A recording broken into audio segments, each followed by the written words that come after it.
여러분, 민족의 명절 추석을 앞두고 우리 한가위 감사주일로 지켜서 예배드립니다. 제가 항상 강조하는 것이 믿음의 가정을 이룹시다. 어떻게 하면 우리 가정을 믿음으로 세워갈 수 있을까? 여기에 초점을 맞춰서 말씀을 전했습니다. 오늘 이번에 한가위 감사주일을 맞이하면서 제 마음 가운데 좀 감동이 와서 오래간만에 명절 가운데 가족과 친지들이 먼 곳에서 모였잖아요. 감사와 사랑을 나누는 귀한 소중한 시간인데, 그런데 우리가 좀 집중해서 생각해 볼 것이 우리의 말 한마디 한마디가 얼마나 큰 힘과 영향력을 가진다는 것을 우리가 알기를 원합니다. 그래서 말은 가정을 세울 줄로 믿습니다. 또 말 한마디로 관계를 무너뜨리는 것이 언어거든요. 그래서 저는 야고보서 3장 말씀을 묵상하다가 우리가 어떻게 하면 생명의 언어를 사용할 수 있을까? 야고보서 3장에서 강조하는 게 뭐냐면 우리 몸에 작지만 큰 힘을 가진 혀에 대해서 말씀하고 강조하고 있습니다.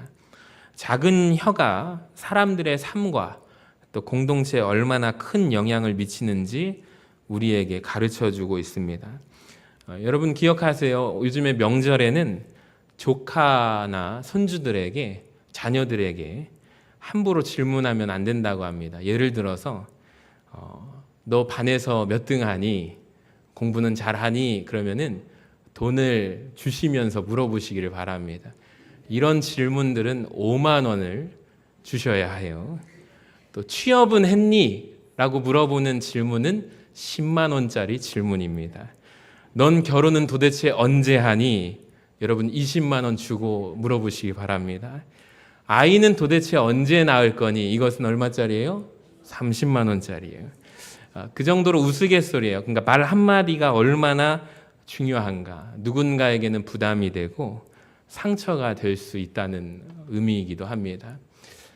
우리 교회에서 청년 하나가 목사님 저는 이번 명절에 집에서 안 보내고 도서관에서 보내랍니다. 왜 그러니? 그랬더니 큰 아버지가 명절 때만 되면 자기의 진로에 대해서 진지하게 1년에 한 번 만나시는 분이 오셔서 하도 질문을 한다는 거예요. 그래서 자기는 도서관으로 피하겠습니다. 그것도 참 좋은 방법이다라고 생각이 들었어요. 지금 많은 학교들이 전주에서 막 이제 시험 기간이 끝났는데 어느 학교는 또 명절 보내고 다음 주에 시험 본다고 하더라고요. 그래서 참 우리 학생들이 공부에 시달리고 참 안타까운데요. 여러분 우리 말 한마디로 가정을 웃게 하고 살리는 우리 예수의 살림꾼들 되시기를 간절히 소망합니다. 따라합시다. 생명의 언어. 오늘 저는 이 한 가지 가지고 말씀을 전하겠습니다. 여러분 우리는 창조의 힘이 말씀에 있음을 믿습니다. 창세기 1장 3절에 보면 하나님께서 빛이 있으라 말씀하시자 빛이 생겼습니다. 그러니까 하나님은 세상을 창조하실 때 말씀으로 창조하심을 믿습니다. 우리는 그래서 말씀의 위력을 믿어요. 요한복음 1장 1절에 태초에 말씀이 계시니라. 이 말씀이 하나님과 함께 계셨으니 이 말씀은 곧 하나님이시니라. 14절도 보여주시면 말씀이 육신이 되어 우리 가운데 거하심에 우리가 그의 영광을 보니 아버지의 독생자의 영광이요 은혜와 진리가 충만하더라. 여러분 하나님이 말씀이심을 믿으시기를 바랍니다. 그러니까 우리가 말씀을 전할 때 창조의 역사가 나타나는 거예요. 망가지고 깨어진 그곳이 말씀을 통해서 회복되게 될 줄로 믿습니다. 그러니까 우리 하나님의 자녀들은 크리스찬들은 언어에 대해서 말씀의 중요성에 대해서 기억하셔야 됩니다. 그러니까 하나님이 말씀으로 창조하신 이 세상은 말씀에 따라서 움직이게 됩니다. 하나님의 말씀은 빛이고 길이 되십니다. 하나님의 말씀은 능력이 있음을 믿습니다. 크게 아멘 하시기를 바랍니다. 그러니까 하나님이 말씀하시면 현실이 되는 거예요. 그림을 한번 보여주시면 씨앗이 있습니다. 이 씨앗에 놀랍게도 생명력이 있습니다. 이 씨앗을 땅속에다가 심으면 뿌리를 내리고 자라서 열매를 맺게 됩니다. 이 씨앗은 작을지 몰라도 엄청나게 큰 나무로까지 성장할 수 있어요. 그러니까 저는 하나님의 말씀은 씨앗과 같다고 생각합니다. 하나님의 말씀에는 생명력이 있음을 믿습니다. 하나님께서 말씀하시는 대로 이루어짐을 믿습니다. 자, 오늘 본문에서 혀의 영향력과 책임에 대해서 우리에게 말씀하는데요. 야고보서 3장 5절하고 6절을 화면을 보시고 읽어볼까요? 시작. 혀도 작은 지체로 돼 큰 것 자랑하도다. 보라, 얼마나 작은 불이 얼마나 많은 나무를 태우는가. 혀는 곧 불이요 불의의 세계라. 여러분, 사람의 신체 중에 혀는요 크지 않습니다. 작은 편입니다. 근데 사람의 이 혀를 통해서 나오는 말의 영향력은 굉장히 놀랍습니다. 말 한마디가 삶에 영향을 끼치게 되고 말 한마디가 사람의 인격을 드러내게 됩니다.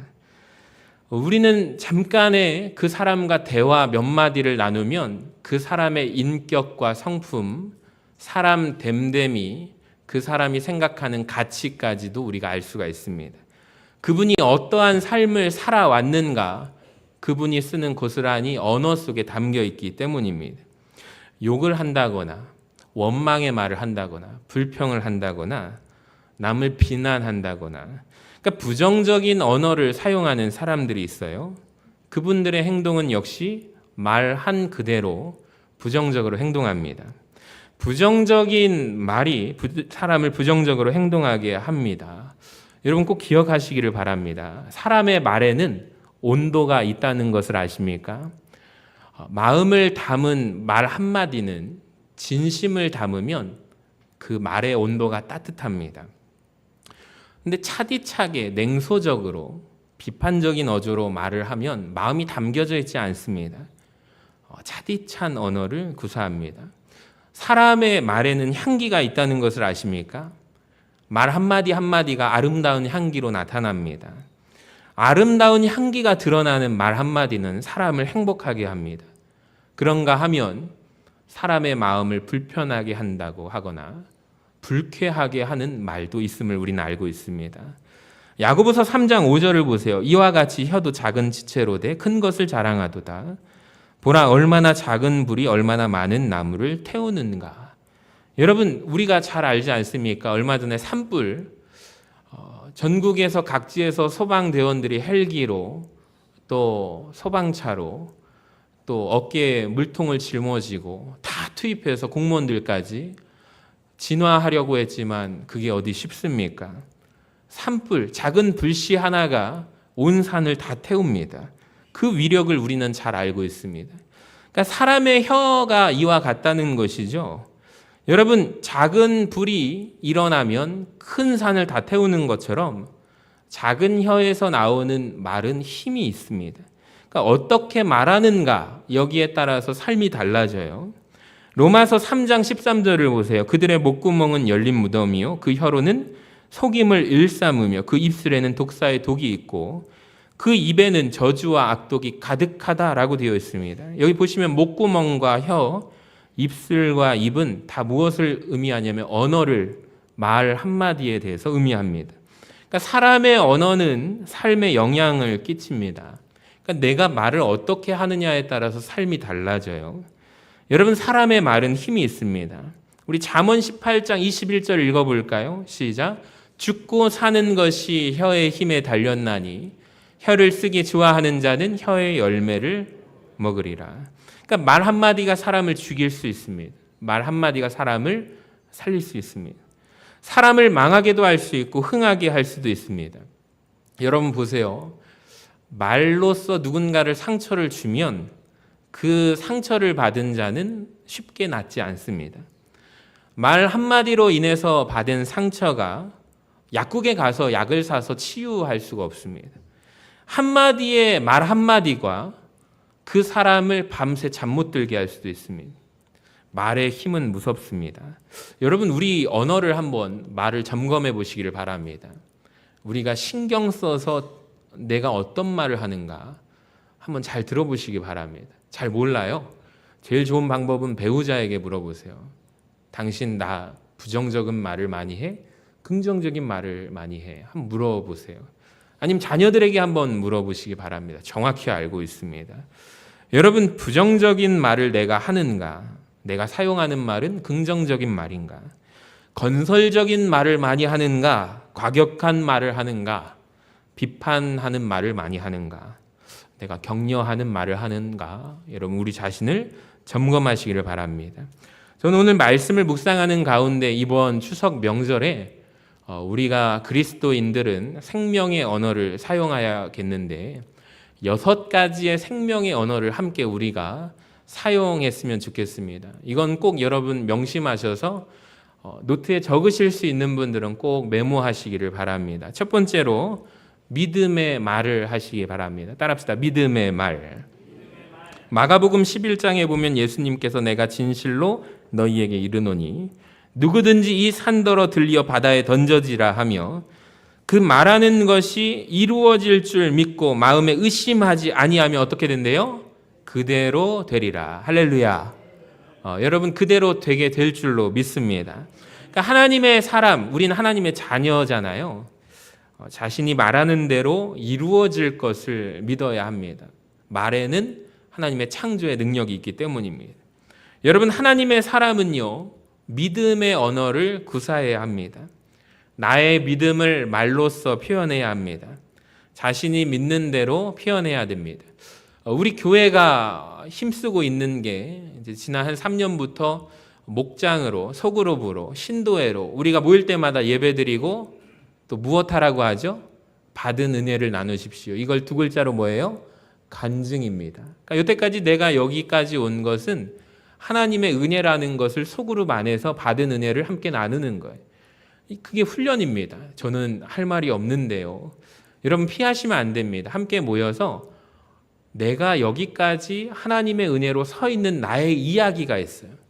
누군가는 전 인생에 대해서 설명을 하시고 또 누군가는 나를 여기까지 이끌어준 믿음의 부모, 믿음의 선배들, 이끌어주신 분으로 말미암아 내가 이 자리에 서 있음을 고백하게 됩니다. 이게 간증입니다. 여러분 믿음의 언어로 표현하실 수 있어야 합니다. 표현하지 않으면 우리가 자꾸 피하며 훈련을 피하는 거거든요. 그러니까 내가 하루아침에 믿음의 언어를 구사할 수 있는 게 아니에요.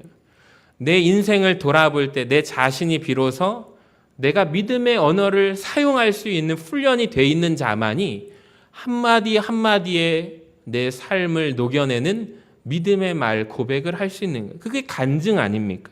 그러니까 간증은 어려울 필요가 없습니다. 내가 경험한 내 자신의 믿음의 말입니다. 민수기 13장에 보면은 이게 정확히 드러나요. 약속의 땅 가나안에 12정탐꾼을 보내게 됩니다. 잘 아실 겁니다.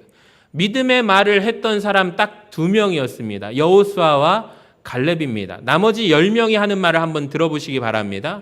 가나안 땅에 가 보니까 같은 시간, 같은 장소, 그들이 같은 곳을 바라보았습니다. 근데 느끼는 게 달라요.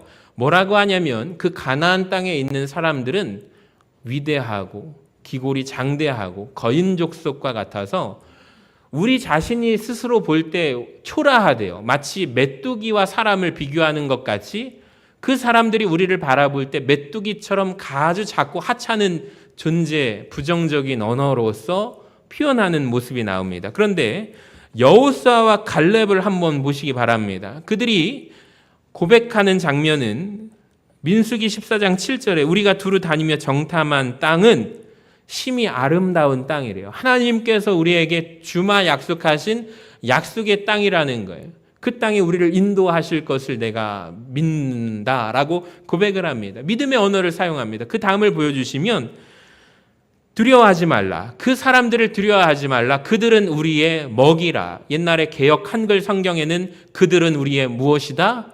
밥이다 라고 고백하고 있습니다. 하나님께서 우리를 인도하시면 그 땅에 우리는 들어갈 수 있다. 희망적인 언어로 믿음의 언어를 구사합니다. 여러분 보세요. 12명의 정탐꾼은 같이 움직였습니다. 같은 시간, 같은 장소에 같은 사람들을 바라보았습니다. 그런데 자기들이 하는 믿음의 언어가 달라요. 반응이 달라요. 여러분 믿음의 언어를 사용하시기를 바랍니다. 믿음이 있다면 믿음의 말을 하셔야 합니다. 우리가 한마디 한마디 힘을 써서 하나님이 여기까지 나와 함께 하신 믿음의 이야기를 할 때 우리의 믿음이 더욱더 강해지게 될 줄로 믿습니다. 근데 부정적인 분들은 부정적으로 말합니다. 삶을 보면 부정적인 생각과 부정적인 행동으로 이어집니다. 부정적인 언어의 능력은 파괴적입니다. 사람을 절망하게 하고요. 원망과 불평의 바다에 빠집니다. 이스라엘 백성들이 홍해 바다에 빠지지 않았습니다. 원망과 불평할 때 그 원망과 불평의 바다에 다 빠져 죽었습니다. 또 거기에다가 원망하고 불평하면 자기만 영향에 빠지는 게 아니라 다른 사람들을 오염시킵니다. 전염됩니다. 믿음으로 살지 못하게 하는 말을 합니다. 공동체 가운데 좋지 않은 영향력을 끼칩니다. 시편 81편 10절을 보세요. 나는 너를 애굽 땅에서 인도하여 낸 여호와 내 하나님이니. 노란 글 읽어봐요. 시작. 내 입을 크게 열라 내가 채우리라. 아멘. 요한복음 15장 7절을 보세요. 너희가 내 안에 거하고 내 말이 너희 안에 거하면 무엇이든지 원하는 대로 구하리라. 그러면 이루리라. 아멘. 그러니까 믿음의 사람은 믿음으로 말해야 할 줄로 믿습니다. 여러분 말씀을 통하여 언어로 우리의 믿음을 표현하시기를 바랍니다. 여러분의 삶이 믿음의 삶으로 변화되게 될 줄로 믿습니다. 두 번째는 이 언어를 사용하시기 바랍니다. 같이 읽어볼까요? 시작. 선포하는 말. 선포하는 말을 해야 됩니다. 사도행전 3장 6절을 보세요. 베드로가 태어날 때부터 걷지 못한 사람을 향하여 이런 고백을 해요. 선포를 합니다. 은과 금은 내게 없거니와. 베드로가 내게 비록 돈은 없을지라도 나에게 있는 것을 당신에게 줄 텐데 나사렛 예수 그리스도의 이름으로 일어나 걸으라. 할렐루야. 여러분 선포합니다. 믿음으로 선포할 때 위력이 나타납니다. 그랬더니 베드로가 선포를 하고 난 뒤에 태어날 때부터 여러분 걷지 못하던 사람이 일어나 걷기도 하고 뛰기도 하며 하나님을 찬양하는 놀라운 사건이 이루어지게 됩니다. 이스라엘 백성들이 여리고성을 정복할 때 하나님께서 여호수아에게 말씀하셨어요. 말씀에 순종하여 여리고성을 주위를 7바퀴 돌으라고 했습니다. 그리고 여호수아 6장 16절에서 여호와께서 너희에게 이 성을 주셨다라고 외쳤습니다. 백성이 여리고성 앞에서 외쳤을 때 선언할 때 여리고 성벽이 그 견고한 두꺼운 성벽 1m 이상 되는 성벽 두께를 가진 여리고 성이 무너지게 되었습니다. 여러분 이처럼 소리질러 외치는 것에는 선포의 의미가 담겨져 있습니다. 우리 자신도 선포하시기를 바랍니다. 한번 화면을 보여주셔서 세 가지를 우리 같이 선포합시다. 시작. 나는 하나님의 사랑받는 자녀다. 나는 특별하다. 나는 하나님 나라를 위해 큰 일을 할 사람이다. 아멘. 여러분 믿음으로 선포하시기를 바랍니다. 반드시 이루어지게 될 것입니다. 세 번째, 여러분 감사의 말을 하시기를 바랍니다. 골로새서 3장 17절을 보면 무엇을 하든지 말에나 이래나 다 예수의 이름으로 하래요. 그를 힘입어 하나님 아버지께 무엇하라? 감사하라. 여러분 감사는요 그리스도인의 언어임을 믿습니다. 그러니까 감사하는 순간 모든 게 달라지게 되거든요. 감사하는 사람의 마음이 풍성해지게 됩니다. 그러니까 작은 것에 감사할 때 큰 일에도 감사할 수 있는 거예요. 감사를 통해서 관계가 회복됩니다. 여러분 감사할 때 마음이 부요해지는 거예요. 그러니까 우리 하나님의 자녀들, 그리스도인들은 감사하는 사람인 줄로 믿습니다. 그러니까 구원받은 것, 하나님을 알게 된 것, 모든 것 순간에 감사합니다. 여러분 살아있는 것, 내가 숨을 쉬는 것, 감사하지 않은 것이 하나도 없잖아요. 대표적인 장면이 누가복음 17장에 그림을 보여주시면 예수님께서 제자들과 함께 길을 걸어가실 때 나병 환자 10명을 만나게 됩니다. 그림에서 보면 무엇이 느껴지십니까? 간절함이 느껴집니다. 예수님, 우리를 고쳐주세요. 예수님, 나를 살려주세요. 간절하게 부탁을 합니다. 주님께서 이 10명을 모두 다 깨끗하게 치료하여 주셨습니다. 근데 여러분 10명 가운데 몇 명이 감사했을까요? 다음 그림을 보여주시면 한 사람입니다. 10명 모두가 감사했겠죠. 예수님이 우리를 고쳐주셔서 감사하지만 9명의 마음속에는 무엇이 있냐면 빨리 사랑하는 사람을 만나고 싶은 거예요. 내 자녀를, 내 아내를 만나서 부둥켜 안고 당신 남편이 깨끗하게 예수님께서 고쳐주셔서 고침을 받았다. 자녀들을 이제는 부둥켜 안을 수가 있는 거예요. 꿈에 그리던 자녀를 품에 안을 수 있습니다.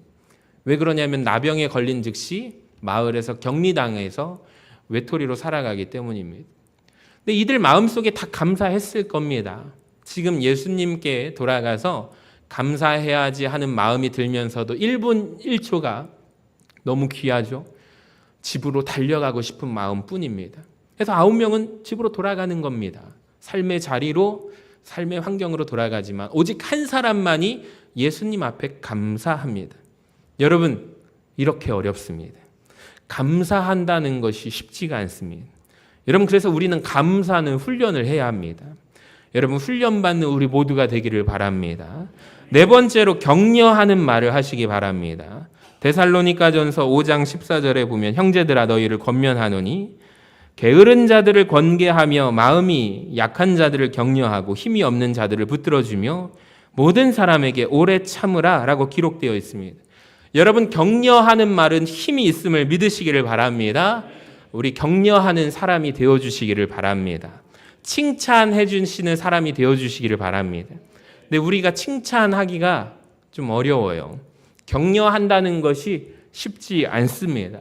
사도행전에 보면은 바나바라는 사람이 등장합니다. 사도 바울 곁에 바나바가 있었잖아요.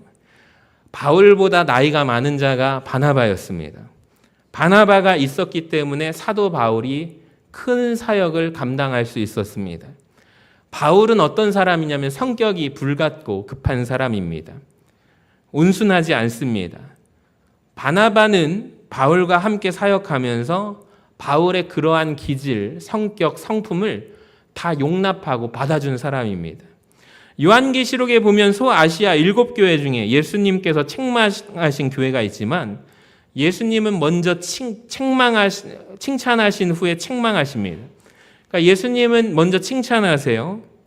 그리고 그 말은 교회를 격려하신다는 의미입니다. 먼저 칭찬하신 다음에 책망하신 것이 의미가 있습니다. 여러분, 우리도 기억하시기 바랍니다. 예수님도 먼저 비판을 바로 하지 않으시고 책망하지 않으시고 칭찬한 후에 그리고 책망하셨습니다. 우리는 격려하는 것에 사실 익숙하지 않은 사람들입니다.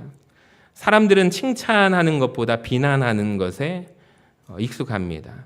격려하는 것, 칭찬하는 것 역시 우리가 훈련받아야 됩니다. 여러분, 자녀가 만약에 시험지 점수를 받아왔는데 성적표에 25점 정도를 받아왔다면 여러분은 어떻게 반응하시겠습니까? 저 같으면은 천불이 날 것 같습니다. 그래서 이것도 점수냐고 그럴 것 같습니다. 유튜브에 보니까 일부에서도 설명했는데 어느 한 가정을 그대로 찍은 장면이 있더라고요. 어떤 한 학생이 아들이 마치 100점을 맞은 시험지를 아버지께 보여주더라고요. 아버지, 저 시험 점수 받아왔어요. 그랬더니 아빠가 밭에 농사하시다가 들어와서 시험 점수를 물끄러미 바라보면서 이야, 수학 점수를 25점 받아버렸냐. 참 잘했다. 야, 대단하다. 어떻게 이렇게 점수를 25점이나 받아버렸냐. 그러니까 이제 엄마가 옆에 주방에서 듣다가 뭐라고 하는지 아세요? 야, 잘했다, 잘했어. 그 앞으로 살아갈 때 기술 배워야 기술 하나만 있어도 먹고 사는데 아무런 지장이 없어. 잘했다, 잘했어. 그러면서 아빠도 칭찬을 해요. 야, 잘했다, 잘했다 하면서 마치 그 아들의 모습이요, 100점이 아니라 한 500점을 받은 듯이 어깨가 으쓱으쓱하고요, 위축되지 않더라고요. 그 가정의 모습을 보면서 우리나라 사람들이 참 많은 감동을 받았어요. 댓글에 보니까 야, 행복한 가정이 바로 이 가정이구나. 이 가정의 모습을 우리가 닮아가야 할 텐데, 여러분, 우리도 인생을 살아보면 시험 점수가 때로는 오를 수도 있고 내려갈 수도 있잖아요. 늘 100점만 받은 애들만 칭찬받는다면 나머지 애들은 어떻게 됩니까? 자신감 없이 살아야 됩니까? 그건 아니잖아요. 학교를 졸업하고 나니까 점수가 다가 아니라는 것을 우리는 알잖아요. 그러니까 이것도 칭찬도 25점 받은 시험지를 아버지가 마음을 당해서 칭찬을 해주는데 화목한 가정의 모습이 이와 같구나라고 저도 반성을 했습니다. 여러분, 우리는 비난하는 것에 쉽지만 격려하는 것에 익숙하지가 않습니다. 여러분 체질을 바꾸셔서 격려하고 칭찬하는 것도 훈련받으시기를 바랍니다. 5번째 따라합시다. 희망의 말. 베드로전서 3장 15절에 보면 너희 마음에 그리스도를 주로 삼아 거룩하게 하고 너희 속에 소망에 관한 이유를 묻는 자에게는 무엇을 항상 준비하되 대답할 것을 항상 준비하되 온유와 두려움으로 하고 기록되어 있습니다. 여러분, 우리는 소망하는 것이 있습니다. 우리는 소망의 이유를 묻는 사람들에게 대답할 것을 항상 준비하고 있어야 합니다. 그러니까 길이 없어서 길이 없는 것이 아니라 길이 없다고 말하기 때문에 길이 없는 것이다 라는 말이 있습니다. 여러분, 상황이 아주 안 좋을지라도 부정적인 언어 습관을 조심하시길 바랍니다. 절대로 극단적으로 말하시면 안 됩니다. 그러니까 하나님의 사람은 소망의 말, 희망의 말을 하시기를 바랍니다. 자신에게 스스로 희망을 말해야 합니다. 긍정적으로 말해야 합니다. 하나님은 소망의 하나님이심을 믿습니다. 여러분, 우리는 하나님 안에서 늘 소망을 발견하시기를 바랍니다. 우리 마지막으로 따라합시다. 사랑의 말을 합시다. 사랑의 말을 하는 것, 예수님의 성품을 닮은 것입니다. 예수님께서 세례 요한에게 나와서 세례를 받으셨을 때 하늘 문이 열리면서 하나님께서 이런 응답을 주십니다. 마태복음 3장 17절에 이는 내 사랑하는 아들이요 내 기뻐하는 자라 라고 말씀하십니다. 하나님께서는 아들 예수님을 사랑하신다고 말씀합니다. 여러분, 사랑한다는 말보다 아름다운 말이 어디 있습니까? 사랑한다는 말을 들으면 행복합니다. 사랑한다는 말을 들으면 얼굴이 밝아지고 환해집니다. 여러분, 성경은 사랑의 책임을 믿으시기를 바랍니다. 하나님이 우리를 사랑하신다는 고백이 담겨져 있는 거예요. 하나님의 사랑을 우리가 본받아 사랑의 언어를 구사하시기를 바랍니다. 여러분, 이 생명의 언어 6가지를 꼭 기억하셔서 우리가 이 생명의 말, 믿음의 말, 선포하는 말, 감사하는 말, 격려하는 말, 희망의 말, 또 사랑의 말을 하려면 우리는 어떻게 해야 할까요? 첫 번째로 하나님의 말씀을 마음에 채우시기를 바랍니다. 여러분, 하나님의 사람이 해야 하는 말이 하나님의 말씀이 우리 안에 거룩하게 차고 넘쳐야 할 줄로 믿습니다. 그러니까 우리 안에 무엇이 있는가가 중요한 것 같아요. 내 안에 있는 것이 밖에 나오기 마련입니다. 여러분, 뜨거운 물을 찻잔에다가 부을 때 티백 안에 물을 부으면 어떻게 되죠? 티백에 있는 안에 있는 내용물이 우러나오지 않습니까? 그러니까 우리 안에 속에 들어있는 것이 무엇인지가 중요한 것 같아요. 마찬가지로 우리 안에 들어있는 것이 밖으로 나오게 됩니다. 여러분, 하나님의 말씀을 암송하시기를 바랍니다. 하나님의 말씀을 우리가 충만하게 듣기를 소망합니다. 크게 아멘 하시기 바랍니다. 그러니까 우리가 말씀을 암송하지도 않으면서 하나님의 말씀을 모르면서 저절로 하나님의 말씀이 생각난다는 것은 여러분 있을 수가 없는 일이고요. 때로는 인생 가운데 어렵고 힘든 순간에 말씀이 우리가 생각나서 우리를 이끌어갈 때가 있습니다. 여러분, 그러려면 말씀을 외우시기를 바랍니다. 두 번째로 말씀을 묵상하고 성령 충만하시기를 바랍니다. 오늘 야고보서 3장 8절에 혀는 능히 길들일 사람이 없나니 쉬지 아니하는 악이요 죽이는 독이 가득한 것이래요. 혀는 어떠한 것이냐면 길들이기가 어렵습니다. 마음대로 되지 않습니다. 그러니까 죽이는 독이 가득하다는 것은 언어의 폭력성, 잔인성을 의미합니다. 사도행전 12장 4절에 보면 그들이 다 성령의 충만함을 받고 성령이 말하게 하심을 따라 다른 언어들로 말하기를 시작하니라. 에베소서 5장 18절 읽어볼까요? 시작. 오직 성령으로 충만함을 받으라.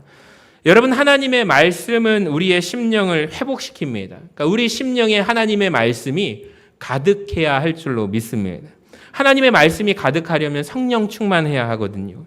그러니까 성령으로 충만하면 우리의 혀를 성령께서 지배하실 줄로 믿습니다.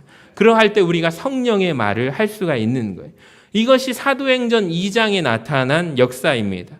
오순절 성령께서 임하셨을 때 성령께서 각 사람의 모든 혀를 다스려 주셨습니다. 여러분, 성령님께서 우리 혀를 다스려 주시기를 주님의 이름으로 간절히 축원합니다. 마지막으로 같이 읽어봅니다. 세 번째 시작. 말의 습관을 통해 삶과 공동체를 바꿀 수 있다. 아멘. 여러분, 하나님 나라 복음을 전하는 도구로 우리의 언어가 생명의 언어로, 복음의 언어로 쓰임받기를 소망합니다. 여러분, 우리의 말과 행동을 통하여 사람을 일으킬 수 있고요. 여러분, 건강한 교회를 세워갈 수가 있습니다. 이번 한가위 명절을 맞이하는 여러분, 우리 모두야말로 오늘 말씀을 통해서 우리 모습을 점검하고 생명의 언어를 사용하시는 모든 가정들 되시기를 소망합니다. 믿음의 언어 선포하시면서 감사하고 격려와 희망과 사랑의 6가지 언어를 사용함으로 말미암아 여러분 가정을 믿음으로 세워가시기를 소망합니다. 하나님의 이름을 높이는 우리 전주 서신교회 모든 성도님들이 되시기를 주님의 이름으로 간절히 축원합니다.